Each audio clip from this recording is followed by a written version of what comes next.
You are listening to Practical and Woo by Mindset and Manifest. My name is Eden, and I invite you to embark on a journey with me to explore the practical and spiritual edges of the unknown for the purpose of allowing you to embody and empower yourself uniquely as you are, and to intentionally create and live a life of freedom and fulfillment. Each week, I'm going to discuss topics such as energetics, reality creation, manifestation, astrology, tarot, human design, and more to help empower you to live beyond perceived limitations and to practically design your life so it feels like absolute magic every step of the way. Let's dive in. Well, hello, daring soul. We are back for another tarot series episode. Today, we are exploring the bold, the brave, the structured, the rational, the Emperor, the fourth trump and fifth card of the major arcana. In episode 35, our Fool traversed the domain of the Empress, the quintessential Mother Earth, the queen of the natural order. And in true tarot fashion, the Fool is now entering the domain of society, order, structure, and stability. The Emperor, seated on a stone throne, 4 rams carved into it. There is a crown on his head that has on it the zodiac symbol of Aries, the first sign advancing the momentum of the 12 recognized signs of the stars. He is holding an Ankh scepter in his right hand and a globe of the world in his left, symbolizing the preciousness of life and the delicate responsibility of governing the world. Should he drop either ornament, chaos would ensue. Shall he treat either without care or consideration, then the quality of external life would be dictated and directed by those choices that he made. Where there is great power, there is great responsibility. In tarot, the theme of balance is a symbolic overture interwoven through the entire tarot. As above, so below. Every action has an equal and opposite reaction. If you recall, the candle held by the magician in episode 23 was double-ended, flames lit on both ends, symbolizing the reflection of a dichotomy that, when wholly embodied, fosters balance, fulfillment, and completion. The integration of spirituality in the physical world, spiritual beings having a human experience. On this podcast, we have before explored the importance of balancing the themes of structure and creativity. How the cup in episode 34, for instance, helps to not only contain, but also define the substance that exists within it. Where nature provides a great, expansive, creative, wild place, the structure of society, the orderliness of guidelines, rules, laws, regulations, helps to establish the foundation for our ability to exist harmoniously with one another and with nature itself. The Empress vibrantly colors the walls and adorns them in the Emperor's kingdom, giving them beauty and offering space for appreciation. The Emperor governs the space for the Empress to dance within. The funny thing about any archetype is that any and all have both shadow and light qualities. Shadow qualities being the fodder for the growth and the expansion for the light. It becomes tremendously important when working with the tarot or other archetypal systems to consider where the growing edges are in a given archetype and to contemplate and apply remedies, gifts, talents offered by other archetypes to meet them. It is by design that none of us are perfect, and that the antidotes to our shadow parts are found in the light of others. Trusting that your growth happens both individually and communally helps to foster the peace, balance, unity, and love that your heart is calling you towards. The positive qualities of the Emperor are those of justice, structure, stability, safety, and orderliness.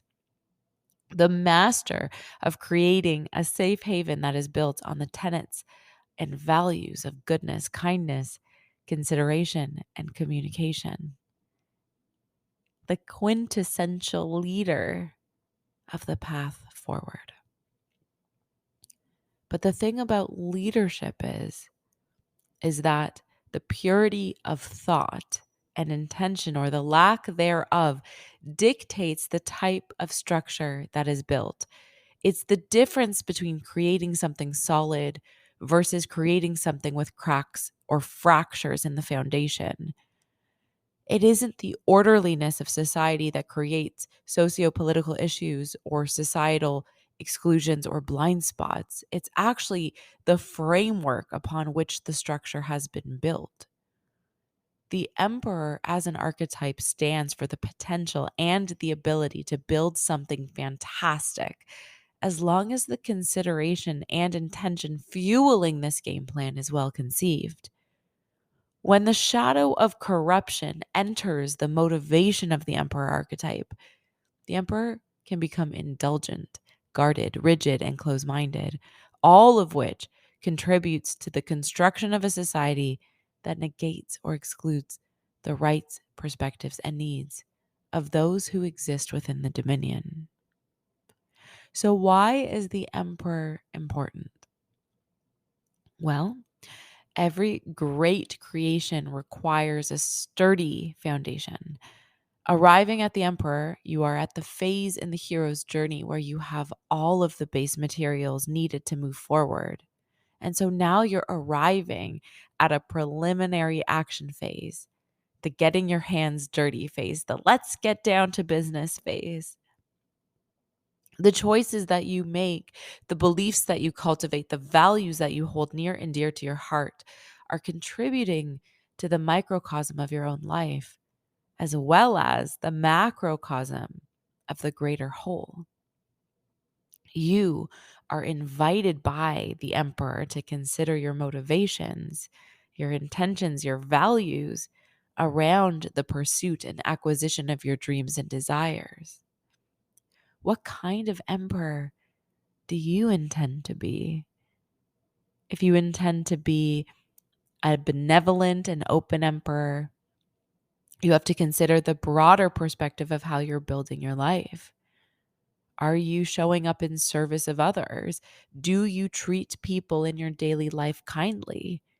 Are you treating them with consideration? Is there room for improvement? And are you taking steps to make those improvements? When you allow yourself to be the highest version of yourself, living on the growing edge, considering the kind of world that you're creating, considering the person that you're being, then you are destined to witness the magic unfolding around you. When you are choosing instead to live in fear, to live in doubt, to live in greed, guilt, or shame, then you are inviting the foundation of your external environment to develop cracks that will eventually bring you to reassess the choices that you made that led you to where you are now. And if not, then the foundation that you build will continue to be haphazardly constructed on a rocky foundation. I have the sense that you are the kind of person who desires to be your most extraordinary self, living life in vibrant color. And if my assessment feels true to you, then I invite you to consider these following questions. Close your eyes. Allow these questions to fall upon you and consider them wholly. What do you value out of life? What are the tenets for living that you hold dear? Who is the kind of person you intend to be? How does this person embody the values you stand for? What does that look like? Knowing what you know about who you are and what you value, what is your next action? Allow the Emperor to support you in being the person that you're wanting to be, building a sturdy foundation for the life that you're wanting to have. If you do this, then one day you will wake up and realize that you've constructed a domain that gives you the structure you need to continue to create a life that feels deeply enriching and fulfilling. You will wake up and realize that you've created a life of pure, scintillating magic unfolding all around you. Until next time.